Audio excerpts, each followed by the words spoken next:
Assalamualaikum warahmatullahi wabarakatuh. Di sini saya akan mempresentasikan hasil karya saya, scrapbook, yang memuat tentang ringkasan fonologi. Langsung saja, fonologi itu adalah ilmu tentang bunyi bahasa atau fonem, dan juga distribusinya. Bidang kajian fonologi adalah bunyi bahasa sebagai satuan terkecil dari ujaran dengan gabungan bunyi yang membentuk suku kata. Fonologi terbagi menjadi dua, ada fonetik dan fonemik. Fonetik adalah ilmu yang mempelajari bagaimana bunyi-bunyi fonem sebuah bahasa direalisasikan atau dilafalkan. Fonetik juga mempelajari cara kerja organ tubuh manusia, terutama yang berhubungan dengan penggunaan dan pengucapan bahasa. Dengan kata lain, fonetik adalah bagian fonologi yang mempelajari cara menghasilkan bunyi bahasa atau bagaimana suatu bunyi bahasa diproduksi oleh alat ucap manusia. Sementara fonemik adalah bagian fonologi yang mempelajari bunyi ujaran menurut fungsinya sebagai pembeda arti. Dalam bahasa Indonesia terdapat huruf vokal, yaitu A, I, U, dan O. Selain dari huruf ini, itu disebut huruf konsonan. Selanjutnya bunyi bahasa atau bunyi ujaran dihasilkan oleh alat ucap manusia seperti pita suara, lidah, dan bibir. Bunyi bahasa atau bunyi ujaran adalah bunyi yang dihasilkan oleh alat ucap manusia atau bunyi yang diartikan. Kemudian membentuk gelombang bunyi sehingga dapat diterima oleh telinga manusia. Adapun kajian tentang bunyi bahasa itu disebut fonetik. Fonetik terbagi menjadi 3 jenis, ada artikulatoris, ada akustis, dan auditoris. Artikulatoris itu adalah fonetik yang mengkaji bagaimana cara bekerja alat-alat manusia dalam memutuskan bunyi bahasa. Sedangkan fonetik akustis itu merupakan fonetik yang mengkaji bagaimana bunyi-bunyi bahasa mengalir melalui getaran udara. Dan fonetik auditoris, fonetik ini merupakan fonetik yang mempelajari bagaimana telinga manusia dalam memproses atau menangkap bunyi-bunyi bahasa. Selanjutnya transkripsi fonetik. Transkripsi fonetik adalah penulisan bunyi bahasa secara akurat atau secara tepat dengan menggunakan huruf atau fonetik.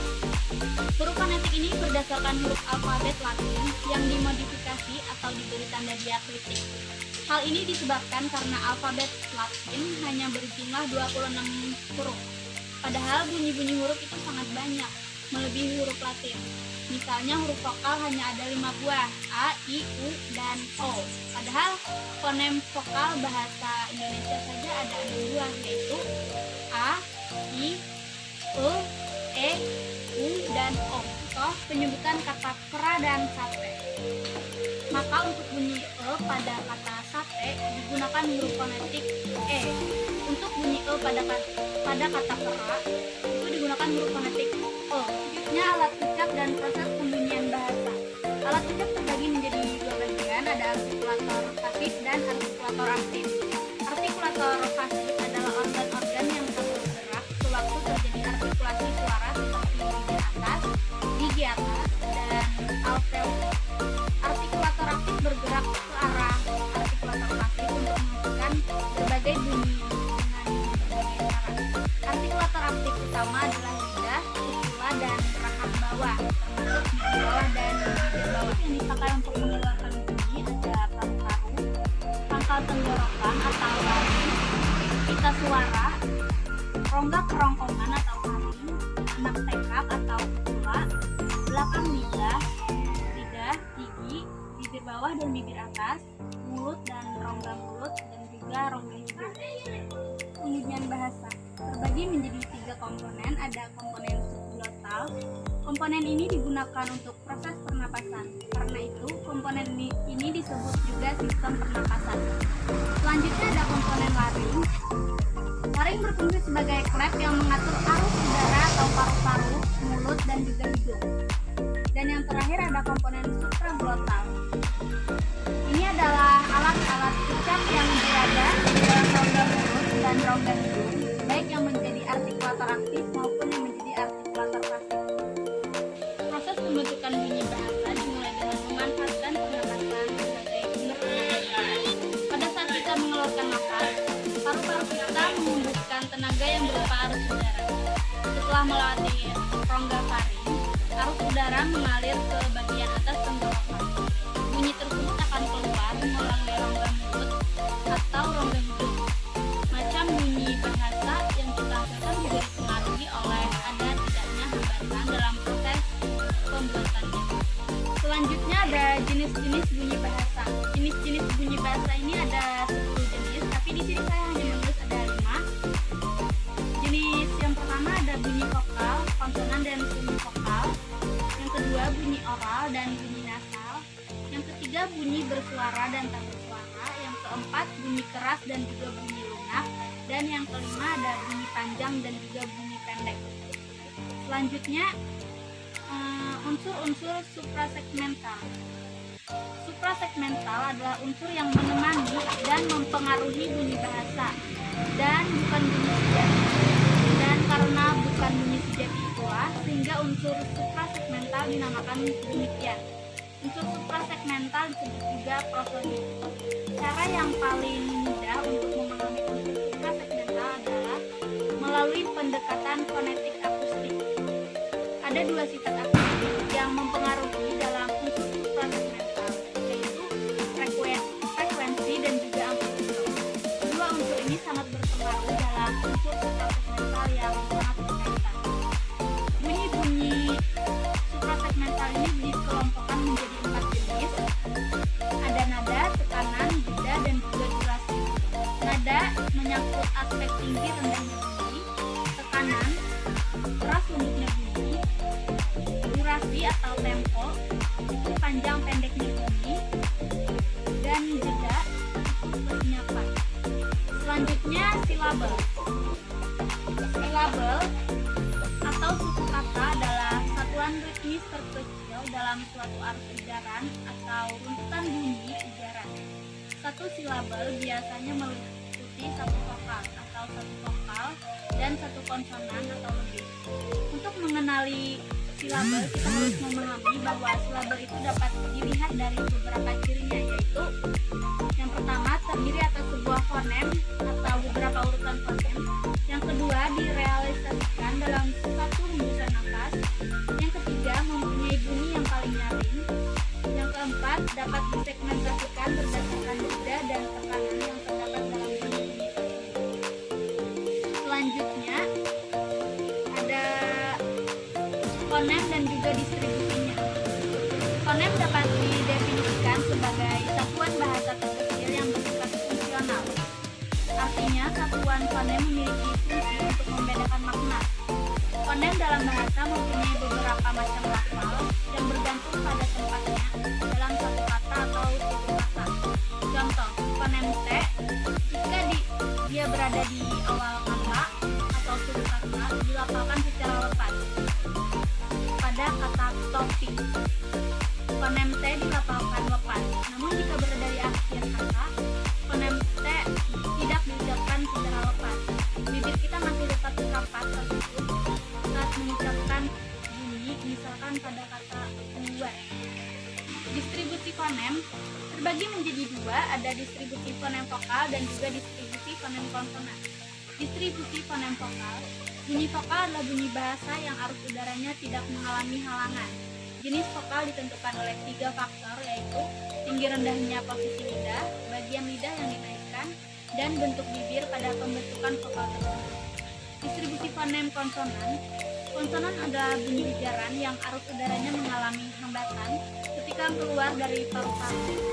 Dalam pengujaran bunyi konsonan terdapat 3 faktor yang terlibat, yaitu keadaan pita suara, penyentuhan alat ucap yang satu dengan yang lain, dan juga cara alat ucap itu bersentuhan. Selanjutnya, alofon dan distribusinya. Varian fonem berdasarkan posisi dalam kata, misalkan fonem pertama pada kata makan dan makna secara fonetik berbeda.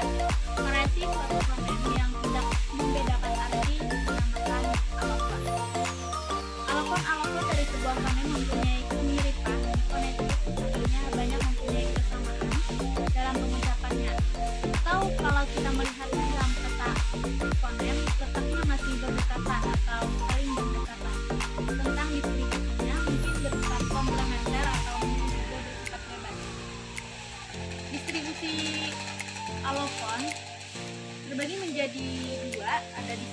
komplementer dan distribusi bebas. Distribusi komplementer atau disebut juga distribusi saling melengkapi itu adalah distribusi yang tempatnya tidak bisa dipertukarkan. Meskipun dipertukarkan, juga tidak dapat membedakan makna. Distribusi komplementer ini bersifat tetap pada lingkungan tertentu. Selanjutnya distribusi bebas.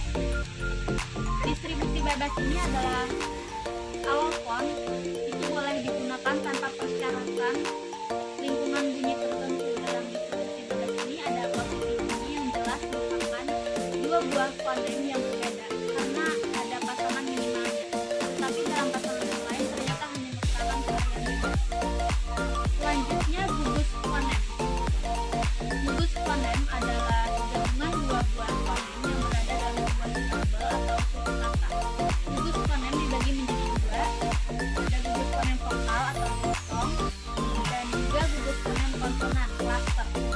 Gugus fonem vokal atau diftong adalah dua huruf vokal a, i, u, e, o yang berdampingan berada dalam satu suku kata sebagai bentuk diftong atau gugus vokal bahasa Indonesia. Gugus vokal I pada morfem santai. Gugus vokal au pada morfem pulau. Gugus vokal oi pada morfem amboy. Gugus vokal e pada morfem survei. Selanjutnya gugus fonem konsonan klaster. Gugus fonem konsonan adalah dua huruf konsonan yang berbeda tetapi berada dalam satu suku kata. Sebagai contoh, gugus BR pada morfem Brahman. Gugus konsonan BL pada morfem Blaster. Gugus konsonan B pada morfem Ambiar. Gugus konsonan DR pada morfem Brahma. Selanjutnya, deret fonem. Deret fonem adalah dua buah fonem yang berbeda, berada dalam silabel atau suku kata yang berbeda. Meskipun letaknya berdampingan, deret fonem dibagi menjadi dua, yaitu vokal dan juga deret konsonan. Ini perubahan bunyi fonem. Dalam bahasa tertentu terdapat fonem yang mengubah identitas fonem itu menjadi fonem yang lain. Berikut penyebab perubahan itu. Yang pertama, akibat adanya koartikulasi. Yang kedua, akibat pengaruh bunyi lingkungan. Yang ketiga, akibat distribusi. Dan yang keempat, akibat proses morfologi. Selanjutnya ada grafem. Grafem adalah sistem perlambangan bunyi, alih-alih disebut sistem ejaan, yang pada dasarnya grafem adalah huruf. Grafem ada dua macam, yaitu grafem yang mengikuti sistem fonetis dan grafem yang mengikuti sistem fonetis. Grafem yang mengikuti sistem fonetis lebih populer disebut ejaan fonetis. Ini melambangkan bunyi yang diucapkan penutur dalam bentuk huruf. Oleh karena itu, jumlah bunyi yang dilambangkan relatif lebih banyak dari jumlah huruf yang terdapat pada alfabet. Sementara itu, grafem yang mengikuti sistem fonetis lebih populer disebut ejaan fonetis. Ini melambangkan fonem-fonem bahasa tertentu dalam bentuk huruf. Selanjutnya, permasalahan di bidang fonologi. Kesalahan berbahasa adalah pelanggaran terhadap kode berbahasa. Pelanggaran ini bukan hanya bersifat fisik, melainkan juga merupakan tanda kurang sempurnanya pengetahuan dan penguasaan terhadap kode. Contoh, kesalahan berbahasa dalam bidang fonologi. Yang pertama, fonem A diucapkan menjadi P, misalnya yang seharusnya pinjam disebutkan dengan pinjam. Fonem I diucapkan menjadi E, misalnya yang seharusnya air diucapkan menjadi air. Dan yang terakhir, fonem I diucapkan menjadi E, misalnya yang seharusnya pakai disebutkan dengan pakai.